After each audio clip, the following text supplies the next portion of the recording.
My dear friends, there is a strange pain in parenting. You give your entire life, your time, your energy, your youth, your dreams, everything quietly dissolves into your children. And one day you sit expecting warmth, but instead you hear words that feel like distance. Not knives, but something sharper, indifference wrapped in familiarity. And in those moments, the heart doesn't just break, it questions its entire existence. So today, let's not talk about walking away forever. Let's talk about understanding what life is trying to teach us through uncomfortable words. 1. You don't understand me anymore. There is a silence that hurts more than arguments. It comes not from distance, but from misunderstanding within closeness. When a child says, "You don't understand me anymore," it is rarely a statement of fact. It is a cry wrapped in frustration. It is not always about rejection, it is about recognition. Every human being, especially a growing child or adult child, carries an inner world that evolves faster than our ability to observe it. As parents, we often continue to see the version of our child that once held our finger while crossing the road. But life moves quietly. Their thoughts expand, their emotions deepen, their exposure widens. And suddenly, they begin to feel like strangers in their own home, not because love is missing, but because understanding feels delayed. Now, here is the painful truth: love without understanding starts to feel like pressure. We may think we are helping by offering solutions, advice, or warnings based on experience. But sometimes what the child needs is not correction, it is comprehension. They don't want a verdict on their life, they want a witness to their struggle. Understanding does not mean agreement, it means presence.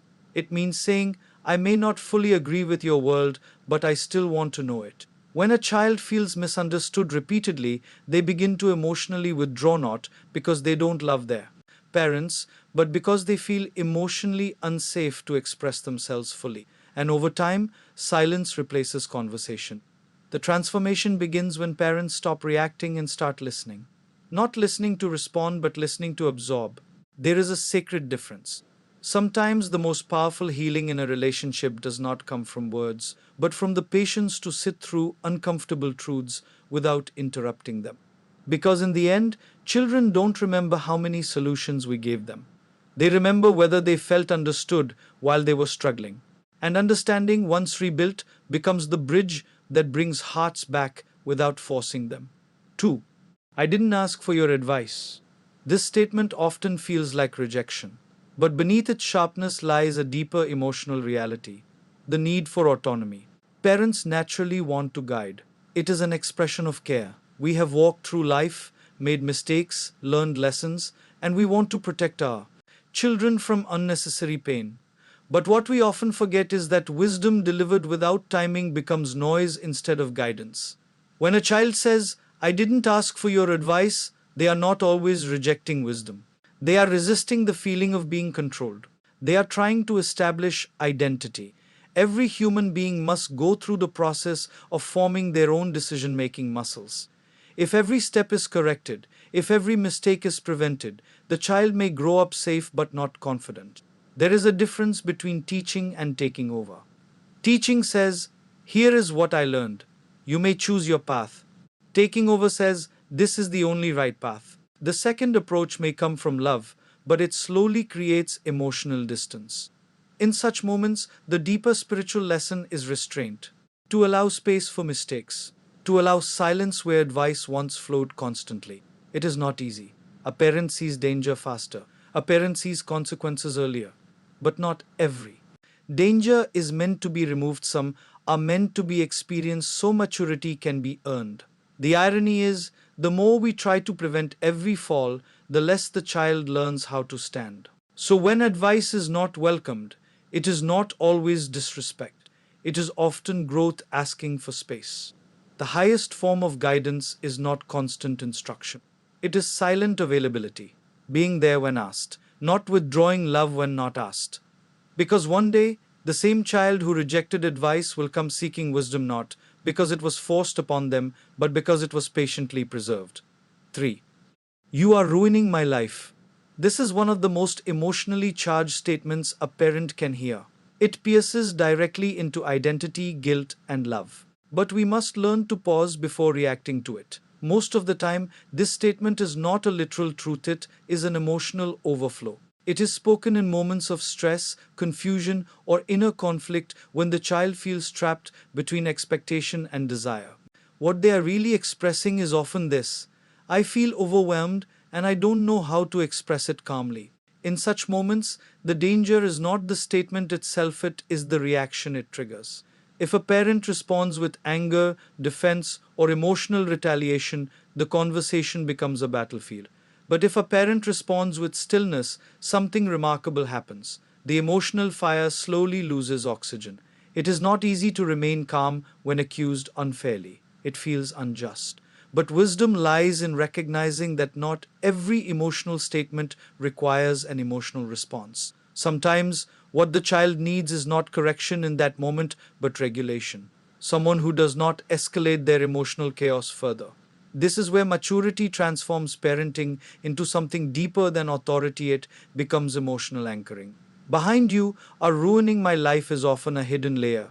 Pressure they feel but cannot articulate, expectations they feel, they are failing, identity struggles they are still figuring out, and instead of breaking the relationship in that moment, silence mixed with compassion can become the turning point.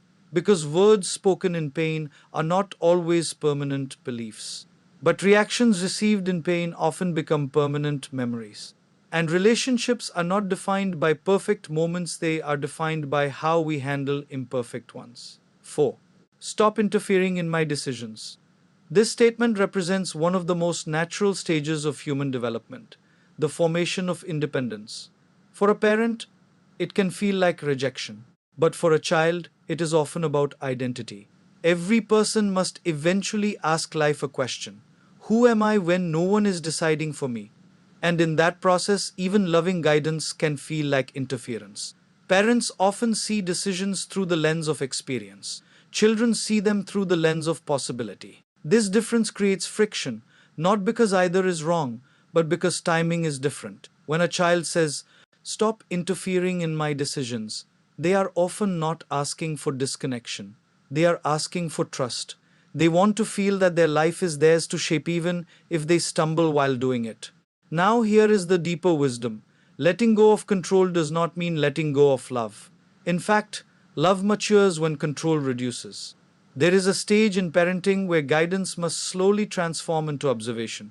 Not absence, but respectful distance. Not silence out of anger, but silence out of faith. Because if a child never learns to decide, they will never learn to carry responsibility. And without responsibility, even the best decisions lose meaning. So, this phase is not a breaking point, it is a transition point from shaping life to witnessing it. And sometimes the greatest gift a parent can give is not direction but trust. 5. We'll talk when I have time. This sentence often feels like emotional rejection. It creates a sense of being deprioritized, especially for parents who have given their entire lives to their children. But beneath its surface lies a modern reality: overloaded lives and distracted attention. Children today are not always emotionally distant, they are often mentally overwhelmed. Their minds are divided between responsibilities, ambitions, digital noise, and personal struggles. So when they say, "We'll talk when I have time," it may not always mean emotional neglect. It often means emotional exhaustion. However, there is still a lesson here for parents, not of submission, but of balance. If love becomes dependent on availability, it becomes fragile. If love becomes rooted in self worth, it becomes stable. This is where parents must rediscover their own identity beyond their children, their friendships, their interests, their inner peace. Not as distraction, but as restoration. Because when a parent's entire emotional world depends on a child's attention, even small delays feel like abandonment. But when a parent has a full inner life, patience becomes natural instead of painful. And ironically, when pressure reduces, connection often improves. Because people are more likely to come closer to those who are emotionally stable than those who emotionally depend. So, this moment is not about withdrawal, it is about recentering. Not losing the child, but not losing yourself either.